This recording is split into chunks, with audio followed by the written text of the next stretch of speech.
I'm doing a series of Ali, but obviously those that know the history of Ali, his real name was Cassius Clay, or his first name, right? Yeah. Cassius Clay, and then he changed it to Muhammad Ali. Yeah. And this is actually, you see my fingerprints right here because this is a finger painting. It's amazing. That I did, and you can tell by the texture of the hair, and you can see my fingerprints here. Did you admire yes, Ali? Is that I painted Ali about 3 or 4 times. Every time I paint him and James Brown, they sell. So he's always a winner. Yeah. And then I like to paint current events. So he passed away during my lifetime. So that's why I painted him on the day that he passed away. This is the day he passed? I like to paint people when they pass away if I'm a fan.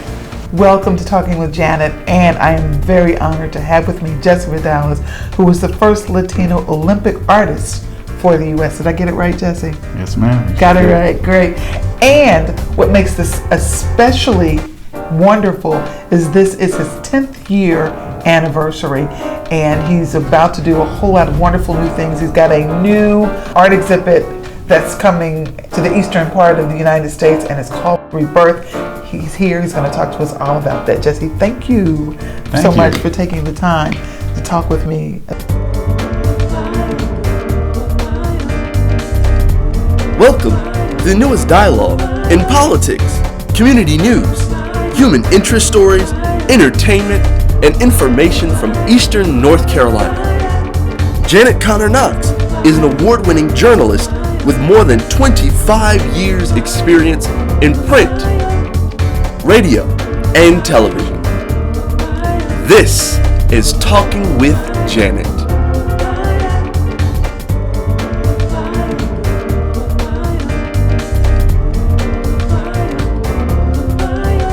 First of all, let's talk about you being the first, I've got it written, first Latino Olympic artist for the U.S.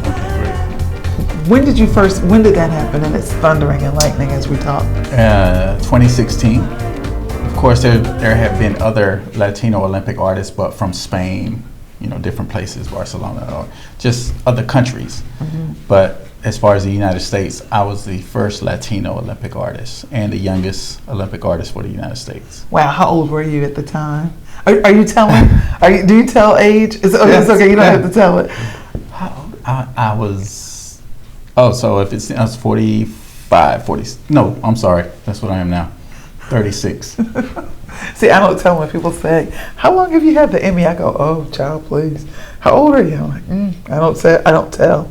But when you became, what was the inspiration for the artwork that you did for the Olympics? What was your inspiration? Well, we were at a time of war, and whenever in the history of the Olympics, whenever the Olympics come around every 2 and every 4 years, then if you were at war with other countries, it would cease.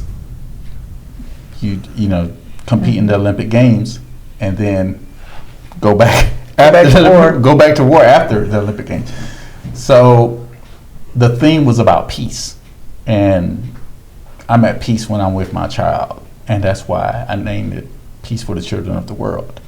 And then I also became the only artist in Olympic history to have 3 paintings simultaneously in one Olympics, because they wanted, the other colors, the other pieces, to just symbolize different cultures and races, and just bringing peace to the world.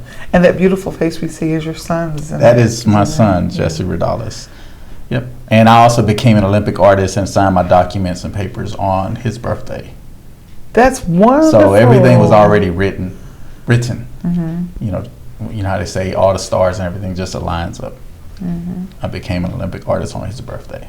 Tell me about being an artist. We always hear about the starving artist and artists not being recognized in their time and all of those things. Are you the usual what we hear about the starving artist not being recognized in their time? Because I know you have lots and lots of friends. Yes. No, I never consider myself a starving artist, and whatever you speak becomes a reality. Mm-hmm. So when you have a lot of people speaking that into existence, then that's what they become, or that's what they are. I've never said I was a starving artist because I've always had a job, number one, and continue to pursue my art. So I've always had, I've been like, barely broke, but my bills have been paid, but I haven't been a starving artist. I've always had food on the table, and I just don't believe in that. I believe in God first, and I believe in the law of attraction. Whatever you put out into the universe, it will return to you. So if you say you're a starving artist, then that's what you are. But I'm not that. I love it. Love it. Now, in back of you, we're seeing all of this wonderful art. Is some of this what we're going to, could you tell us about the whole rebirth? I titled it Rebirth because I'm back on the East Coast. All of my major art shows have been on the West Coast. And so a lot of my East Coast friends couldn't come to the shows because, they would have to fly and they would, taste money and stuff. But since I'm back on the East Coast and it's like a new beginning, it's my first time having an art show, not an appearance, but an art exhibit on the East Coast. So I titled it Rebirth because it's like I'm starting over on the East Coast and I've left the West Coast behind, and I'm having my first major art show here. So. But you have a lot of love here. People know you anyway, even though you're saying rebirth. There is a long line of people who think so much of you. We saw the different ways that Tommy Ford has been saying, you got to come, my brother, James Smith, Rambo Smith. I mean, almost everybody I know, when I say, even in the city here in Wilson, and I say something about Jesse, they go, oh, yes. And so you've got, I know you're calling it Rebirth, but everybody knows you here. Right. And it also goes along with the titles of my art exhibits. Like my last art show was called My Real Name is Jesus. Mm-hmm. So it's shook folks up, didn't it? Right. So, and I went to art school in Atlanta. I got my scholarship to go to the art school in Atlanta. So, yes, it all just falls in line with what I'm doing. It's like rebirth. It just fits well because my last art show was My Real Name is Jesus. I wish I had known, because that was worth doing something with, And you got the 10-year anniversary, so it's kind of like the rebirth of relocating. It's kind of like just establishing myself here. Well, we're going to come right back, and when we come back, I want to talk about this wonderful woman that I see in the back here and back of me, and Aztec painting, and Cassius Clay, and everything else that we say. And yes, I do know he's Muhammad Ali. Cassius Clay is because of the growth of his career, and we're going to be right back with Jesse Raudales. Hey everybody, it's me, Tommy Ford. What's up, dog? I want to extend to you a very, very special invitation to join me as we celebrate my dear friend and brother, Jesse Raudales. He's an Olympic artist, and he is absolutely amazing. So, we're having an artist reception on September the 10th. I want to share something very special with you. I have known this brother for more than 20 years. And in 20 years, I'm telling you, I've never met anyone more amazing. It's rare that you see an artist whose heart is as pure as his brush. So I want you to join me at this very special reception at the Downing Cross Cultural Arts Center in Newport News, Virginia. To RSVP, just call 757-247-8950 or go to www.jesseraudales.com. See you at the exhibit, dog!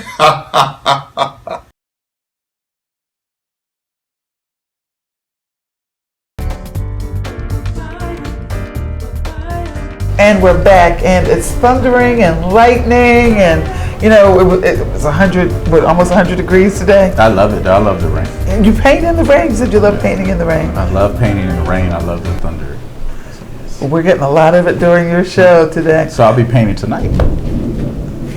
See, and more for the show that's going to be taking place. Wow, the show that's going to be taking place. Tell us about the show. The first show is in Newport News, Virginia, and it's at Downing Cross Art Center, hosted by a good friend of mine, actor Tommy Ford. And then I have another appearance and showing in Atlanta with AFLA, which is the largest Latino organization in the United States. And they're going to be honoring me for my 10th year anniversary down in Atlanta. That's great. For being the first Latino Olympic artist for the United States. That's fantastic. And is this new love, a new audience that's reaching out to you that now, like, oh my gosh, Jesse is here? Yes. I have, like I said, I'm from the East Coast and I went to school in Atlanta. So I have a lot of friends that always used to send me messages or texts, I wish I could come to a show. You always have them on the West Coast, because they were always in Beverly Hills, North Hollywood, or Burbank. I never had a show like here. So now I get to have a show here or shows here and have, my friends and relatives. But I'm saying you're connected now with the Congressional Latino Caucus. Yes. You went and had a showing with them. Did you not have it seems like the yes. Latinos are embracing you. I know that you have a wonderful connection with the African American community, but it seems that we have to share you now. Yes.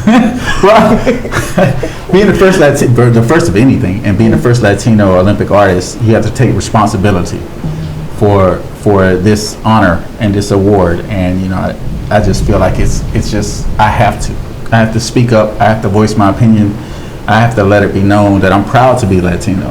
And there's a huge Latino movement, as you know, with politics and in the world today. We're the fastest growing minority group in the world. So, and we're gonna voice our opinions, and I'm part of that movement. So, and happy to voice it. Absolutely. Before we get to the political advocacy, because you do have a lot that you say in reference to what's happening politically with Latinos. Yes. Can we talk a little bit about the painting just in back of you? Because I keep looking at it. It is so gorgeous, and I just thank you. This is Dia de los Muertos, and every year we celebrate that. It's Day of the Dead, where you give honor to the people, your ancestors that passed away, and we celebrate their life while they were here. So that's what that is about. So a lot of my pieces are targeted towards painting Latino pieces and just, reaching back and being proud to be Latino. That's why a lot of the pieces are of Latino. Tell me about the one in back of you, that one. This is a worker, an Aztec worker, because I'm Aztec, Mexican, and Black. Okay. So this is an Aztec worker. And I just did some, the background, I made it like really gloomy and because I wanted to focus on the worker. So because they built a lot of the hieroglyphics and the pyramids and stuff back. That's how we know about our past. A lot of people don't understand. If it wasn't for art or artists back then, we wouldn't know anything about our past. Back from, hieroglyphics, the pyramids, we have to go back there and dig that up, and that tells us a lot about us as a people, as humans. All of these paintings will be on sale? Yes. At the Newport News, yes. At Newport News? Oh, wow. And online too, so. Oh, okay. So anywhere you want it, yes, you can get it. Yep. You can get the reprints. You can get it on T-shirts, cups. But the originals that we're speaking about are they're going to be on display down at Gross Newport News. It's going to be an exciting time. Yes. And you already told us Tommy Ford's going to be there. The commercial just said Tommy Ford's going to be there. You talk about being an artist. Why are artists also activists? Why do they blur the line and begin to talk about things that are political? Because we just express what we have inside. Like, statistics show that by the way, we're going to go back to education. They took art out of the school system, but statistics show that children that are allowed to do art and be creative, they're less likely to commit suicide, they're more likely to graduate, they're more likely to finish school and become better, citizens than the one, that art is removed, because you get to express your inner feelings and you get to express whatever it is that's inside of you. So, what about the kid who really can't draw? Does it help them too? Like if they they like to doodle and do that stuff. All kids, like, whenever I give a speech to a school or a college, if a actor or a musician or a sports athlete, if they speak before me and they ask, not every kid can play sports. Not every kid can play the piano. Not every kid, can act. But everyone likes to draw and doodle and, sketch. So when I say, how many people like to draw? Every single hand goes up every time. And, you can connect with everyone because everyone loves art. They like art, especially as children. And so that art is what in education is something that you think probably we need to bring back? Absolutely, yes, absolutely. Like here in Wilson, at Fike High School, the budget is $5 per art supplies per high school student per year. That's it. Wow. So an art teacher would have to go into their own pocket and do something like that. Okay, all right. We're going to be right back with Jesse Raudales right after this.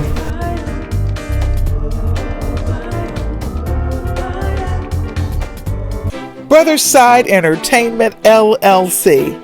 Multiple award-winning, multifaceted, specializing in film, television, stage, new media, special events, sports, industrials, training videos, commercials, PSAs, and more. We produce unique, fresh, stand-out material that entertains, enlightens, inspires, and empowers. We expose people from all walks of life to untold stories, taboo topics, and colorful characters through the arts.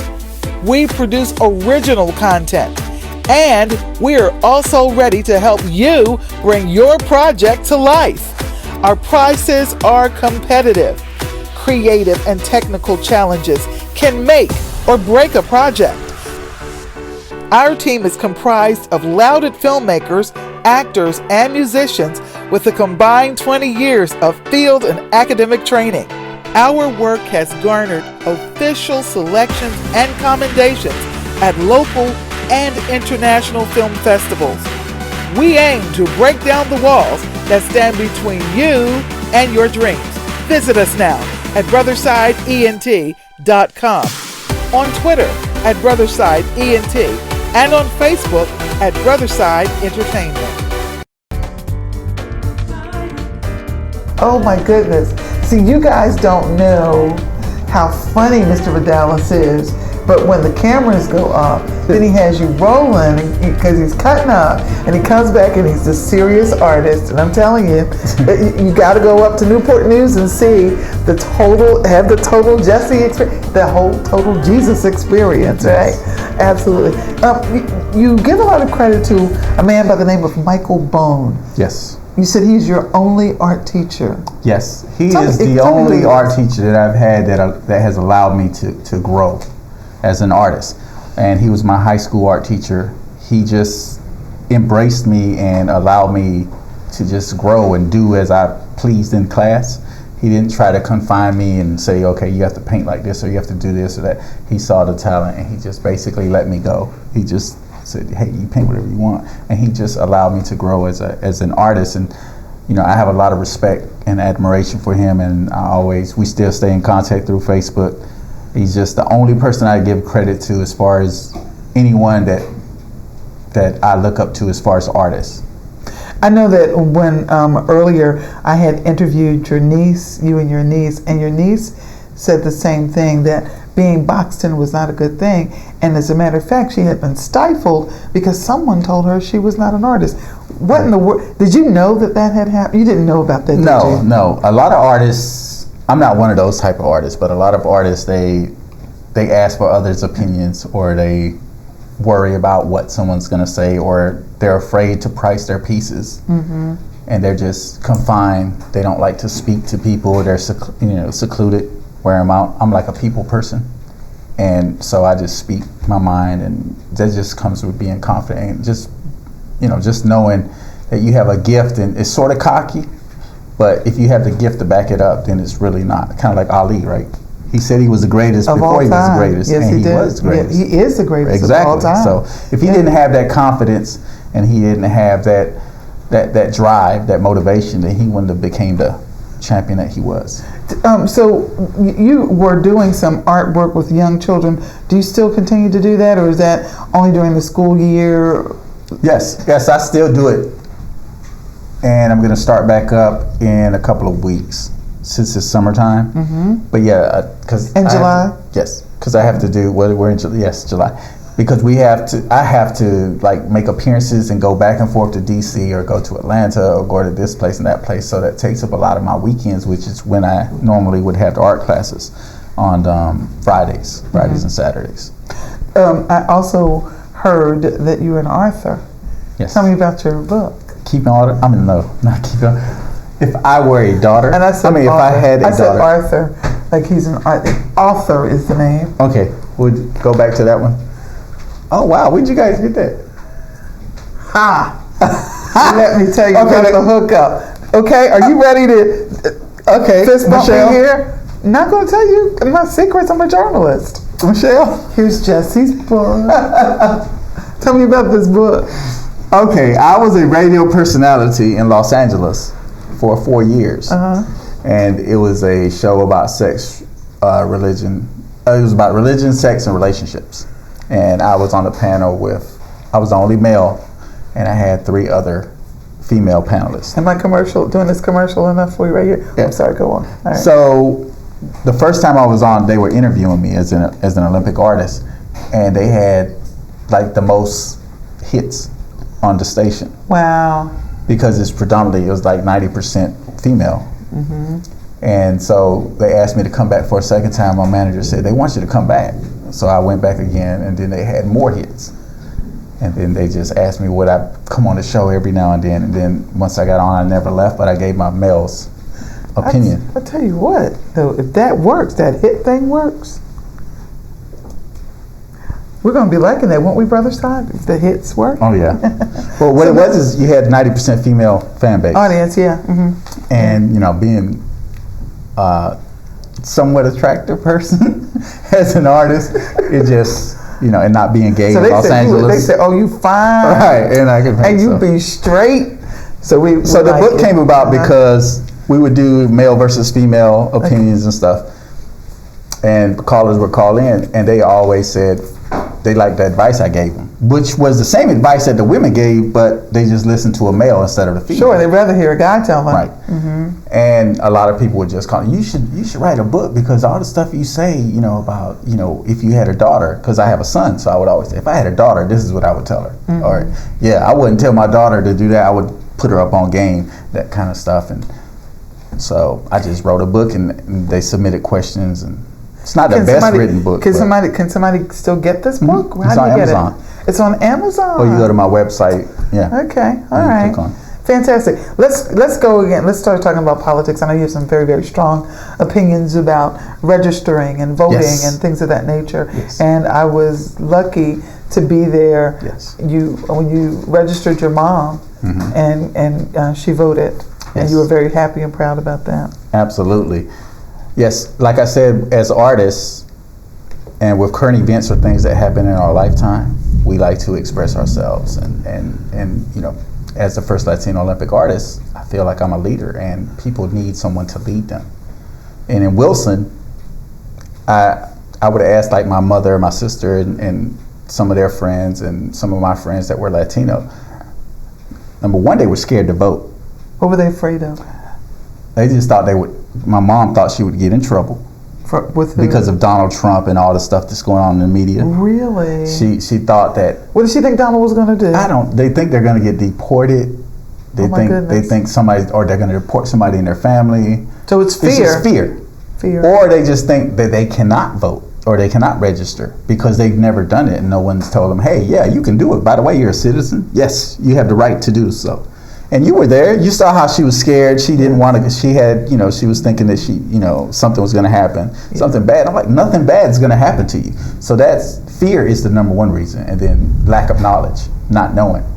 And I also when I went to the church, the church, and there was a lot of first-time voters. The pastor, his wife, and the people, the members of the church. It was a lot of their first time. They didn't know. They just lack of knowledge.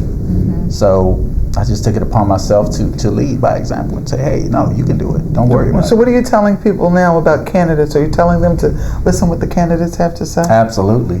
And Mr. Ferris, we would like to visit him again because I had a meeting with him When talking about Charlie Pat Ferris? Charlie Ferris, yes. And he assured me that if he got our vote, that he would help with the licensing and getting Latinos their first-time license. What's the issue with the licenses? There's I don't really know what the actual issues are, but they should have a right, if they have a right to vote, to get their license. I think it all goes back to fear, to being afraid or not knowing. Yeah, I think we're talking about the undocumented workers, and they have to drive, they have to get where they're going, and so you should not have to be.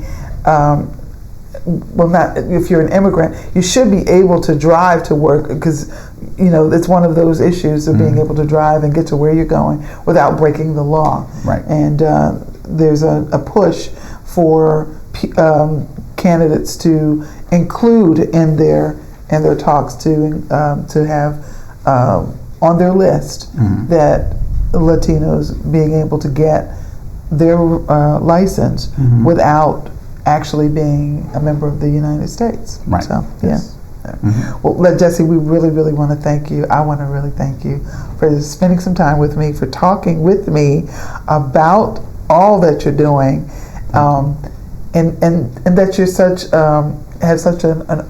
have open arms for this community on the East Coast, and your artwork, and you're showing young people how to get into their art, and so it's a blessing that you're on the East Coast. It's an honor. Thank you for having me. Yeah, and so is the West Coast going to get you anytime? The West Coast is calling me back. Yeah, I'll probably have another art show there, but yes, my son's out there now. Right, but you're coming back, right? Yes. You are going to, because I know you're friends with Terrence Howard, and I mean oh gosh, all these names. I can't even think of the funny? names. We were watching MTV Cribs, or we were talking about MTV Cribs, and I told Michelle, my fiance, I said, they were talking about Rick James. I said, he did an episode with my artwork that he purchased up in his house before he passed away, and he was talking about me, and she's like, why didn't you tell me about this? And she also said, make sure to tell Janet, have them find it, because he talked about me as being, MTV Cribs, they visit the homes, and they show their work. And Rick James? Dang. Rick James, Eddie Murphy, Robin Gibbons, Terrence Howard, P. Escovedo, Sheila E's dad. The list goes on and on. It's just too many to name. But and Janet Conner-Knox has. Key Whitley. And Janet Conner-Knox has one of his pictures in her house as well, right along with Sheila E's daddy. Thank you, Jesse. Thank you. Tune in again for Talking with Janet. We hope you've enjoyed.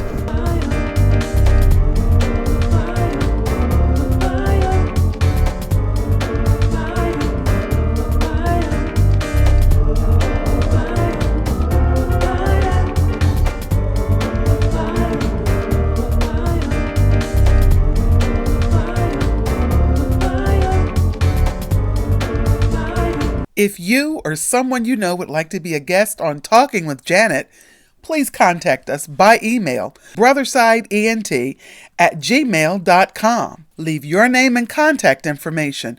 Without that, your guest will not be considered. This has been a Brotherside Entertainment production.